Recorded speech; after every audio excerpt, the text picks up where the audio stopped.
नमस्कार दोस्तों, जय श्री श्याम, जय भोलेनाथ। मैं शशि विश्वकर्मा, आपका भाई, आपका दोस्त। आज मैं आपके साथ अपना एक बहुत ही खास और अनमोल अनुभव साझा करने जा रहा हूँ। यह अनुभव है मेरे हाल ही में हुए खाटू श्याम जी का दर्शन का। मैं बहुत ज़्यादा दिनों से खाटू श्याम जी के बारे में तो नहीं जानता था, पर कुछ महीने पहले खाटू श्याम बाबा के बारे में जानना शुरू किया तो मुझे लगा कि क्यों ना खाटू श्याम बाबा का दर्शन किया जाए, और वही अनमोल अनुभव साझा करने जा रहा हूँ। यह अनुभव है मेरे हाल ही में खाटू श्याम जी के दर्शन का। हमने एक महीने पहले ही तय कर लिया था कि हम सब मिलकर खाटू श्याम बाबा के दरबार में जाएंगे। पूरा परिवार, मैं, मेरी धर्मपत्नी और मेरे बच्चे सभी बहुत उत्साहित थे। लेकिन जैसे जैसे समय नज़दीक आता गया, परिस्थितियाँ ऐसी बनती गई कि टिकट ही नहीं हो पा रहा था। और टिकट ना होने का कारण ये था कि पैसा ही नहीं हो पा रहा था कि हम उस समय टिकट निकाल पाएँ। मैंने अपने कई दोस्तों से ये बोला कि मुझे थोड़ा पैसे 2 से 3 दिनों के लिए उधार दे दो, मैं आपको टिकट निकाल कर बाद में पैसा वापस कर दूंगा, क्योंकि मेरे पास उस समय पैसे नहीं था तो मैं टिकट कैसे निकाल पाता। उसी के वजह से टिकट फुल हो चुका और कोई भी दोस्त पैसा देने का राजी नहीं हुआ। तो मैंने सोचा चलो जब मेरे पास पैसा आएगा तभी जा कर के मैं टिकट निकालूंगा। फिर कई कोशिशों के बावजूद टिकट कंफर्म नहीं हुआ। उस समय लगा कि शायद बाबा बुलाना ही नहीं चाहते, लेकिन फिर अचानक दिल से एक आवाज़ आई, जाना है तो हर हाल में जाना है। और हमने बाबा पर भरोसा करके टिकट निकाल लिया। टिकट 25/9/2025 का निकला। उस दिन तक मैं बहुत घबराया हुआ था। अब घबराने की बात ये थी कि मन में यही सवाल था कि क्या टिकट कंफर्म होगा? अगर नहीं हुआ तो पूरे परिवार कैसे जाएगा? मैं अकेला अगर होता तो कैसे भी जनरल बोगी में भी जा सकता था, बट हमारे फैमिली के साथ में जाना है तो टिकट कंफर्म होना बहुत ही ज़रूरी है। लेकिन देखिए, बाबा का चमत्कार ही कुछ निराला है। बाबा का चमत्कार कैसे होता है ये समझिए। सुबह सुबह ही फ़ोन पे मैसेज देखा, हमारा आने जाने दोनों टिकट कंफर्म हो चुका है। उस पल सच में आंखें भर आई और दिल से ऑटोमेटिक निकल गया, जय श्री श्याम। अब दूसरा चमत्कार, 25 तारीख को शाम को 9 बजे की ट्रेन थी, लेकिन हमारे यहाँ पे रेलवे स्टेशन जहाँ पे मैं रहता हूँ वहाँ से तकरीबन 12 से 15 किलोमीटर दूर है। एक छोटा सा स्टेशन है जो मेरे पास है, पर वहाँ से वे गाड़ी नहीं जाती है। वापी रेलवे स्टेशन मुझे पहुंचना था।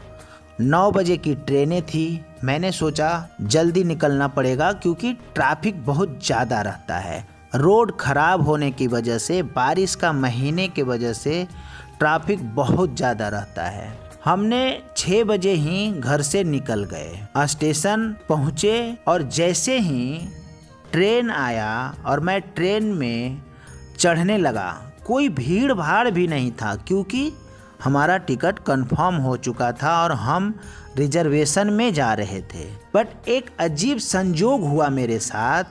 पीछे से किसी ने मेरे चप्पल पर पैर रख दिया और चप्पल ट्रेन के नीचे फंसकर निकल गया। उस वक्त थोड़ा परेशान हुआ, मैं एक चप्पल से कैसे सफ़र कर पाऊंगा, और जब चप्पल गिरी भी तो ट्रेन के नीचे जा गिरी, जिसे मैं निकाल भी नहीं सकता। लेकिन तुरंत मन में आया, जो होता है अच्छे के लिए होता है, और मैंने नंगे पैर ही यात्रा करने का जारी रखा। जब खाटू पहुँचे और बाबा के दरबार में पहुँचे तो जो शांति और दिव्यता का अनुभव हुआ उसे शब्दों में बयां करना मुश्किल है। मैंने नंगे पैर ही बाबा का दर्शन किया।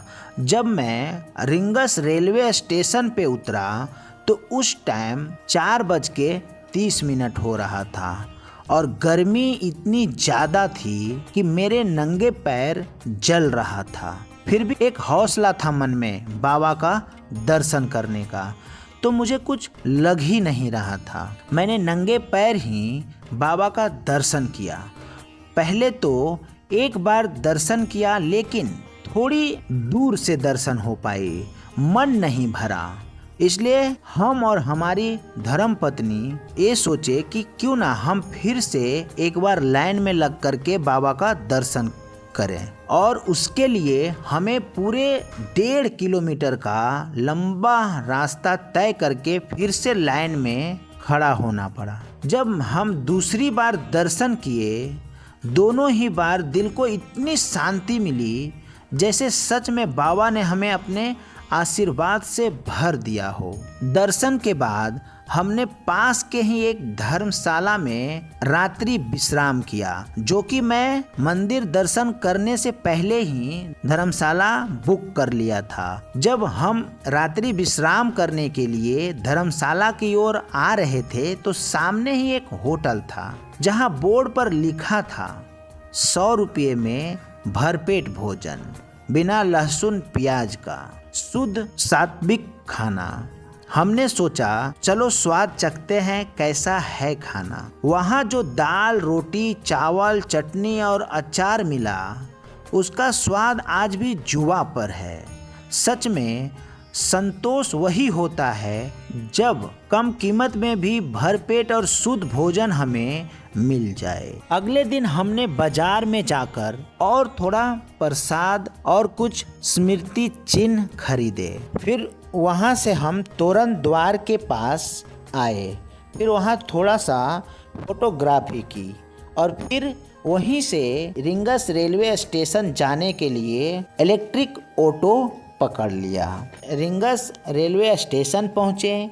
वहाँ से ट्रेन पकड़कर हमें जयपुर जाना था, क्योंकि कल सुबह 9:10 में हमारी ट्रेन थी जो कि जयपुर से था। तो हमने सोचा आज पूरे दिन और रात हमारे पास है, तो सोचा क्यों ना शहर घूमा जाए। हमने शहर के बारे में जानकारी प्राप्त की तो हमें बहुत सारी ऐसी जगह पता चला जो बहुत ही महत्वपूर्ण था और अपने आप में ऐतिहासिक था। उसमें से हम जो घूम पाए वे उसका हम आपको वर्णन करते हैं। हमने हवा महल देखा, उसी के अपोजिट में जंतर मंतर है, वहाँ भी गए और देखा। और जंतर मंतर के बाजू में ही राणा मान सिंह का म्यूजियम था, हम लोगों ने वहाँ पे भी घूमा। जयपुर गुलाबी सिटी है और बहुत ही कुछ ऐसे देखने को मिला जो हम पहली बार देख रहे थे। रात को पास के होटल में रुके और अगली सुबह इलेक्ट्रिक रिक्शे से जयपुर रेलवे स्टेशन पहुँचे। आखिरकार ट्रेन आई और उस ट्रेन में हम बैठे और हमारी सफ़र स्टार्ट हुई और हम दूसरे दिन रात को 1:30 में अपने शहर वापी लौट आए। जब हम वापी रेलवे स्टेशन पे आए तो देखा तेज बारिश हो रही थी, लेकिन उस बारिश में भी जैसे बाबा ने हमें अपनी गोद में ले लिया हो और सुरक्षित घर पहुंचा दिया। इस पूरी यात्रा का अनुभव ही कुछ और था। हमने बाबा का प्रत्यक्ष चमत्कार देखा, जहां टिकट कंफर्म होना असंभव सा लग रहा था, वहां बाबा ने सब संभव कर दिया। पूरे सफ़र में कोई बड़ी परेशानी नहीं आई और हर कदम पर ऐसा लगा कि बाबा हमारे साथ हैं। तो दोस्तों, मेरे ये अनुभव यही सिखाता है कि जब हम सच्चे मन से बाबा श्याम पर भरोसा करते हैं तो वे हमें कभी निराश नहीं करते। तो दोस्तों आप कमेंट में बताइएगा कि कैसा लगा मेरा ये छोटा सा अनुभव। और अभी तो पहली बार ही मैं खाटू श्याम बाबा का दर्शन किया हूँ। अब तो सिलसिला चलता रहेगा और ऐसे ही अपना अनुभव आप सबों को साझा करता रहूँगा। तो कमेंट में हाजिरी लगाना मत भूलिएगा, जय श्री श्याम जरूर लिखिएगा। तो मिलते हैं किसी और ऐसे अनुभव को आप तक पहुंचाते हुए। तब तक के लिए आप सब अपना ख्याल रखिए। मिलते हैं नेक्स्ट वीडियो में। अगर चैनल पर नए हैं तो चैनल को सब्सक्राइब कर लीजिए। श्याम बाबा आपका ख्याल रखें। जय श्री श्याम।